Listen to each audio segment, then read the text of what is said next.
হাত না তুলেও দোয়া করা যায়, হাত তুলেও করা যায়, কিন্তু বিষ্ণু বলেন হাত তুলে চাও, কারণ ইন্নাল্লাহা হাইয়ুন কারীম, আল্লাহ বড় লাজুক এবং লজ্জাশীল।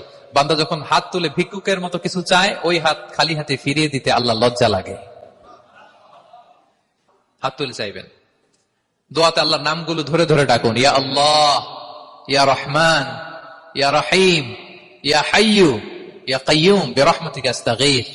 আল্লাহ নাম ধরে ধরে চান, ওই দোয়া আল্লাহ কবুল করবেন। বিশ্বনবীর উপর দুরূদ পড়েন, যে বিশ্বনবীর উপর দুরূদ পড়ে না, ওই দোয়া আল্লাহর কাছে কবুল হয় না, এটা আকাশে পেন্ডিং থাকে।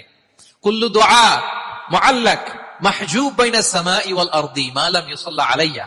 বিষ্ণু বলেন সব দোয়া আকাশে পেন্ডিং থাকে যতক্ষণ আমার উপর দুরূদ পড়া না হয়। তা আপনি যে বলেন হুজুর আমার দোয়া কবুল হয় না, কেন হয় না বলছেন এবার? হ্যাঁ, নবীর উপর দুরূদ পড়েন নাই তো। আল্লাহুম্মা সাল্লি ওয়া সাল্লিম ওয়া বারিক আলাইহি।